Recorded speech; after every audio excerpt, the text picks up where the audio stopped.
Hello everyone. Last video में हमने nuclear binding energy का कॉन्सेप्ट पढ़ा है, समझा है। आज की वीडियो में हम बाइंडिंग एनर्जी कर्व को डिस्कस करने वाले हैं। तो बाइंडिंग एनर्जी कर्व बनता है बाइंडिंग एनर्जी पर न्यूक्लियन और मास नंबर के बीच में, ठीक है। तो उसके लिए पहले बाइंडिंग एनर्जी पर न्यूक्लियन की डेफिनेशन में आपको समझा देती हूँ। लास्ट वीडियो में हमने जो न्यूक्लियर बाइंडिंग एनर्जी ईबी का फॉर्मूला समझा था, डेल्टा एम सी स्क्वायर। अगर ये तो है for the whole nucleus, binding energy of the whole nucleus. और मैंने इसका मीनिंग भी आपको समझाया था, इसका सिग्निफिकेंस भी समझाया था कि बाइंडिंग एनर्जी में ये बताती है कि उस न्यूक्लियस को बिल्ड करने में, उसके सारे न्यूक्लियॉन्स को एक साथ लेके आने में कितनी एनर्जी लगी है, वही उसकी बाइंडिंग एनर्जी, कितनी एनर्जी से बाउंड है।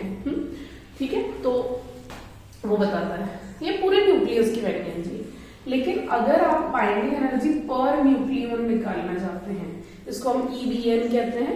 ईबीएन बाइंडिंग एनर्जी पर न्यूक्लियन, यानी उस न्यूक्लियस के सारे न्यूक्लियस की, हर एक न्यूक्लियन की बाइंडिंग एनर्जी, कितनी बाइंडिंग एनर्जी से बने हुए हैं, तो वो हो जाएगा टोटल बाइंडिंग एनर्जी और nuclear binding energy divided by the number of nucleons. Nucleons मतलब जैसे कि मैंने कहा सभी प्रोटॉन और न्यूट्रॉन सब उसके न्यूक्लियन कहलाते हैं। तो टोटल न्यूक्लियॉन्स का नंबर क्या होता है, एक्चुअली एटॉमिक मास नंबर ही होता है। तो टोटल बाइंडिंग एनर्जी और nuclear binding energy divided by total number of nucleons, that is the mass number, वो कहलाती है binding energy per nucleon. Okay, तो आप बाइंडिंग एनर्जी पर न्यूक्लियन निकाल सकते हो।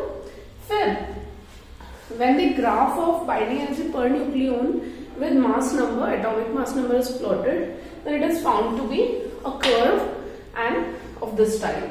इसमें हम क्या देखते हैं, जो उसका पैटर्न है ग्राफ का, वो एक्सप्लेन कर देती हूँ मैं आपको। बाइंडिंग एनर्जी कर्व का जो पैटर्न है वो कुछ ऐसा है कि mass number, smaller mass number वाले न्यूक्लियाई के लिए, जैसे कि 0 से 30 के आसपास, 50 के आसपास वैलिड आपको मिलेगा अकाउंट्स अलग अलग जगह, अलग अलग बुक्स में, लेकिन अप्रोक्सीमेटली 30 से नीचे वाले, okay, for nuclei having mass number less than 30, ठीक है, 30 से नीचे वाले, एंड 170 से ऊपर वाले, ये 150 है, इसके आगे थोड़ा आगे जाके 170 आएगा, तो for nuclei having mass number greater than 170।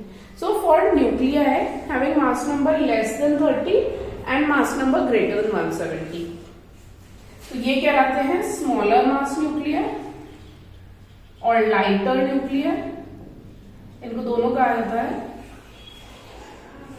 Lighter और स्मॉलर मास न्यूक्लियर, और ये कहलाते हैं लार्जर मास न्यूक्लियर और हैवियर न्यूक्लियर। तो स्मॉलर मास यानी लाइटर न्यूक्लियर और लार्जर मास यानी हैवियर न्यूक्लियर, दोनों के लिए binding energy is small, binding energy less होती है बाइंडिंग एनर्जी पर न्यूक्लियर, ठीक है। तो इसमें हम देख सकते हैं पैटर्न की 30 से नीचे वालों के लिए भी बाइंडिंग एनर्जी की वैल्यू y एक्सिस पे जो हमने प्लॉट किया वो कम है, और 170 से ऊपर वालों के लिए भी बाइंडिंग एनर्जी की वैल्यू काफी कम है, ठीक है। लेकिन जो इंटरमीडिएट वाले होते हैं, intermediate means for a greater than 30 but less than 170, जो कहलाते हैं इंटरमीडिएट, इन दोनों के मिडल वाले इंटरमीडिएट मास न्यूक्लियर। तो इस इंटरमीडिएट मास के रेंज में हम देखते हैं कि बाइंडिंग एनर्जी की वैल्यू सबसे ज्यादा पीक है। Okay, so binding energy EBN for these lighter and heavier nuclear is small, but EVN is large for intermediate mass nuclei। ये आपका बाइंडिंग एनर्जी कर्व का सिग्निफिकेंस। तो इस तरह से बाइंडिंग एनर्जी कर्व हमको मास, अलग अलग मास वाले, अलग अलग मास नंबर वाले न्यूक्लियाई का बिहेवियर या उनकी बाइंडिंग एनर्जी का बिहेवियर समझने में हेल्प करता है। So it's a very important graph, और यही रीजन है, यही जो बिहेवियर है बाइंडिंग एनर्जी पर न्यूक्लियन का, कि वो इंटरमीडिएट मास न्यूक्लियर के लिए हाईएस्ट होती है, लाइटर हैवियर न्यूक्लियर के लिए लोअर होती है कंपैरेटिवली। यही रीजन है, या यही इसी का एप्लीकेशन है ऑब्टेनिंग एनर्जी और energy being released in the process of nuclear fission and fusion. ठीक है, तो फिजन और फ्यूजन दोनों इसी के आफ्टर इफेक्ट्स है, इसी के एप्लीकेशन आप ऐसा कह सकते हैं। फिजन में क्या होता है, एक हैवी न्यूक्लियस ब्रेक होके दो या दो से ज्यादा इंटरमीडिएट मास न्यूक्लियर बनाता है। सिंपल, फिजन का मतलब ही यही है, हैवी न्यूक्लियस ब्रेक होके इंटरमीडिएट मास के न्यूक्लियर बनाता है, यूजुअली दो। ओके, तो उससे क्या होगा सॉरी उससे क्या होगा, इसकी बाइंडिंग एनर्जी तो लो रहती है, हैवी और की भी लो रहती है, लेकिन इनकी तो लार्ज रहती है बाइंडिंग एनर्जी, EBN लार्ज रहती है। ठीक है, तो इसलिए breaking of a nucleus having low binding energy EBN into two nuclei of large EBN, this process releases some energy.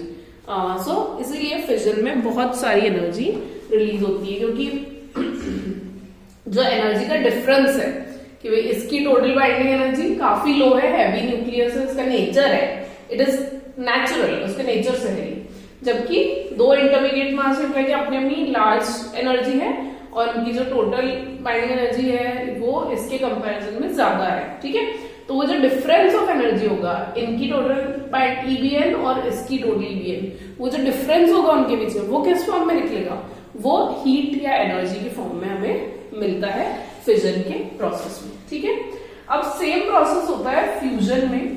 Fusion में क्या होता है वापस, फ्यूजन का मतलब होता है कि दो स्मॉलर न्यूक्लियाई, ठीक है, वो स्मॉलर और लाइटर न्यूक्लियाई जुड़ते हैं। ठीक है, लाइटर और लाइटर न्यूक्लियाई जुड़कर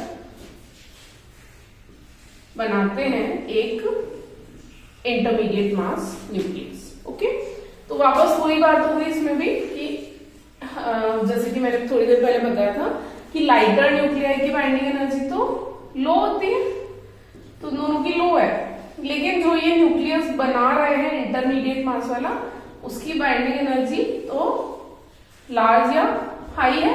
ओके, तो उससे क्या होता है, वापस वही बात है कि total binding energy of reactants smaller है, total binding energy of products है, जैसा कि फिजन में भी हो रहा था। टोटल बाइंडिंग एनर्जी जो ब्रेकिंग न्यूक्लियस था या जो फिजनेबल न्यूक्लियस था उसकी जो कि हम रिएक्टेंट या पहले का न्यूक्लियस बोल सकते हैं, इनिशियल वाला, उसकी बाइंडिंग एनर्जी लो थी क्योंकि वो हैवी न्यूक्लियस था, और ब्रेक होने के बाद जो बन रहे इंटरमीडिएट मास न्यूक्लियर उनकी बाइंडिंग एनर्जी हाई थी।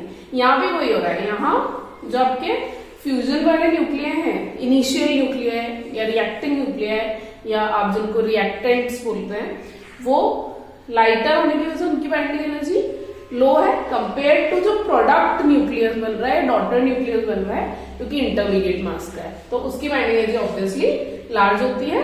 कर्व से वेरी मच क्लियर है। ओके, तो अगेन वही बात होगी कि रिएक्टेंट और प्रोडक्ट, पेरेंट न्यूक्लियर और डॉटर न्यूक्लियर के बाइंडिंग एनर्जी पर न्यूक्लियन में डिफरेंस है, और वही डिफरेंस हमें यहाँ फ्यूजन प्रोसेस में भी एनर्जी की फॉर्म में रिलीज होके मिलता है। सो इस तरह से बहुत इजीली बाइंडिंग एनर्जी कर्व ये समझा देता है कि why and how actually fission और फ्यूजन के प्रोसेस में लार्ज अमाउंट्स ऑफ एनर्जी का रिलीज होता है। And these processes of fission and fusion are very much helpful and have great utility। जैसे कि फिजन तो जो न्यूक्लियर रिएक्टर्स होते हैं उनमें एनर्जी जनरेशन के लिए यूज होता है फिजन का प्रोसेस। रेडियो एक्टिव एलिमेंट में और मोस्टली यूरेनियम के फिजन से एनर्जी जनरेशन करवाया जाता है, और न्यूक्लियर पावर प्लांट्स में वहां से फिर पावर जनरेशन होता है। ठीक है, और फ्यूजन के प्रोसेस में, फ्यूजन का प्रोसेस एज सच कोई फ्यूजन रिएक्टर आर्टिफिशियल नहीं है, लेकिन सन सबसे बड़ा फ्यूजन रिएक्टर है। जो सन की एनर्जी है वो इसी फ्यूजन के प्रोसेस से मिलती है। सन में हाइड्रोजन के न्यूक्लियाई हीलियम न्यूक्लियस बनाते हैं फ्यूजन के बाद, और इस तरह से फ्यूजन का प्रोसेस होकर काफी सारी एनर्जी निकलती है। So even in the absence of any oxygen, और कंबशन नहीं हो पाता है। लेकिन यहाँ बिना कंबशन के ही सन इतनी enormous amount of energy produce करता है which is making everything and everyone on the earth survive. तो फिजन और fusion have a great utility. Okay, तो जल्दी से फिजन, न्यूक्लियर फिजन प्रोसेस को कुछ इक्वेशंस के थ्रू समझ लेते हैं, न्यूक्लियर रिएक्शंस के थ्रू समझ लेते हैं। बेसिकली न्यूक्लियर फिजन जब होता है, और सबसे ज्यादा जैसे कि मैंने बोला कॉमनली यूज्ड एलिमेंट उसके लिए यूरेनियम 235 होता है, यूरेनियम का 235 आइसोटोप। यहाँ जो मैंने न्यूक्लियाई मेंशन किए हैं उनके सिंबल्स हैं, ये इनका एटॉमिक नंबर है, और एज सुपरस्क्रिप्ट जो लिखा है वो मास नंबर होता है। ठीक है, तो होता क्या है, जैसे ये दो एग्जांपल्स हैं, ये दो तरीके से रिएक्शन कैरी आउट हो सकती है कि यूरेनियम का जो 235 वाला आइसोटोप है उसको एक न्यूट्रॉन से बॉम्बार्ड करवाएंगे। ये न्यूट्रॉन है, न्यूट्रॉन जो कि एक न्यूक्लियन ही होता है, न्यूक्लियस में एग्जिस्ट करने वाला पार्टिकल ही होता है। तो एक न्यूट्रॉन से बॉम्बार्डमेंट कराया जाता है। तो पहली एक इंटरमीडिएट स्टेप आप कह सकते हैं वो ये आती है कि 235 यूरेनियम 236 यू 236 में बदलता है, और फिर फाइनली वो ब्रेक होता है।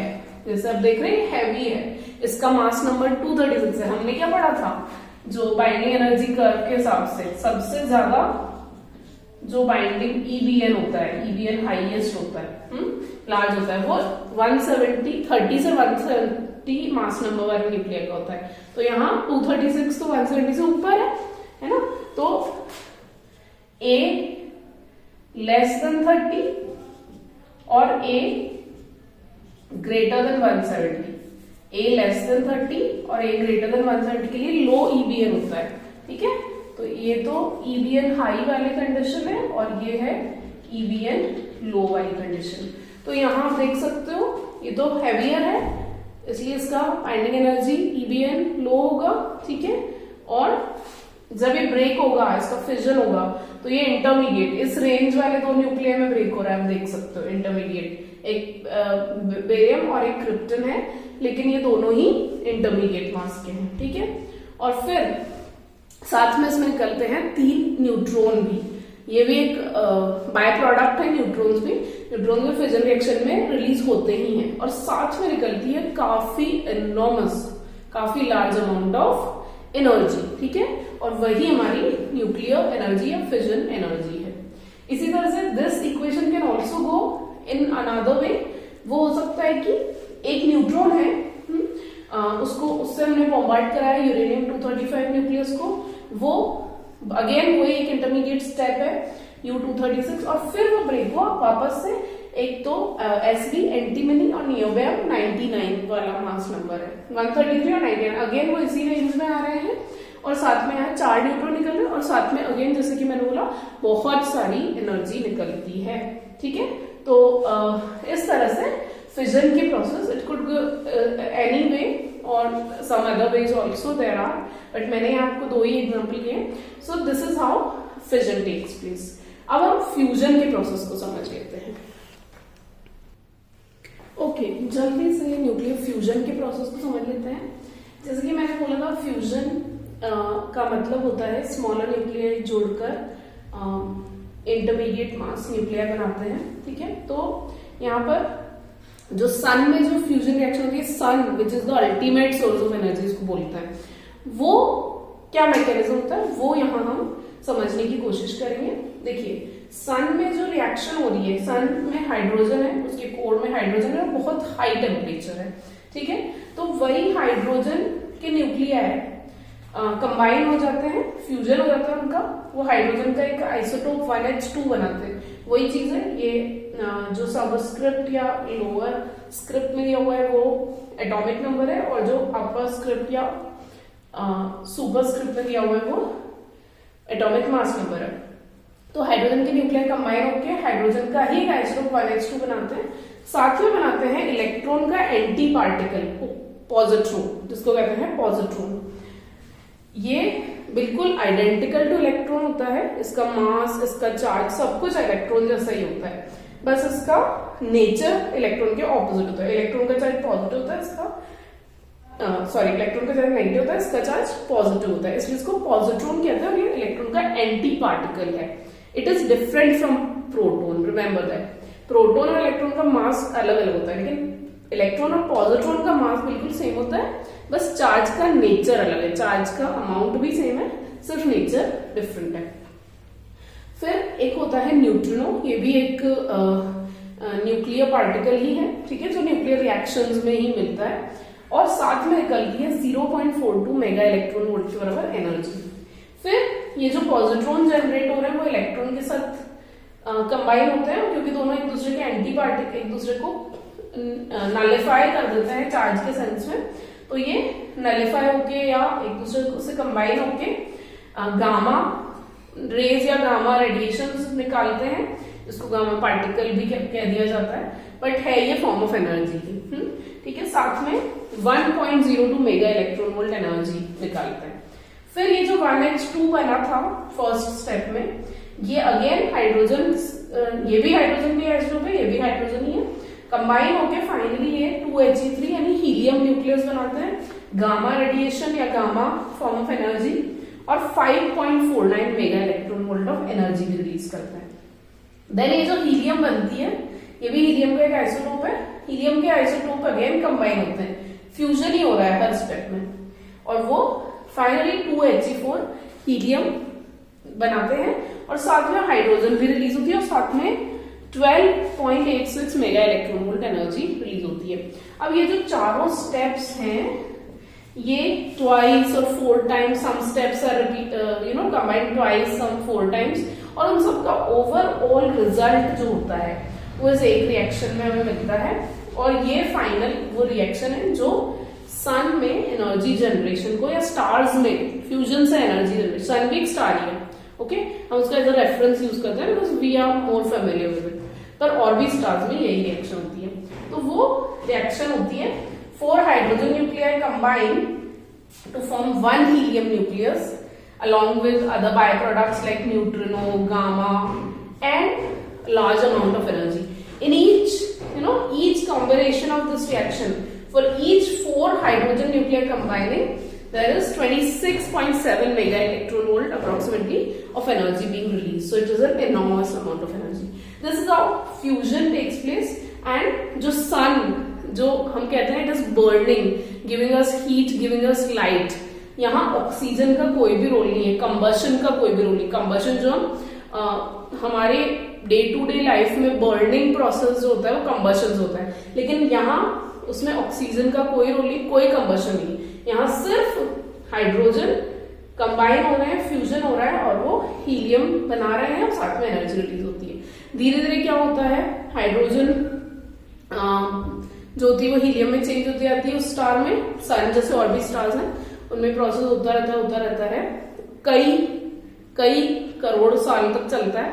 एंड देन धीरे धीरे उसकी हाइड्रोजन खत्म होकर हीलियम में कन्वर्ट हो जाती है. And then it cools down, it loses that nature, that burning nature, and then its existence starts to deplete.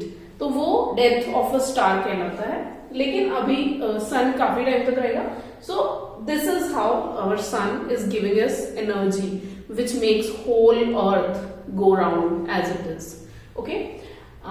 तो ये है आपके एनर्जी के sources, nuclear energy sources, fission और फ्यूजन, और इसको एक्सप्लेन करते हैं बाइंडिंग एनर्जी कर्व से. If you want me to make a detailed video on how a fission nuclear reactor works, please let me know in the comments. And that's all for today. Thank you.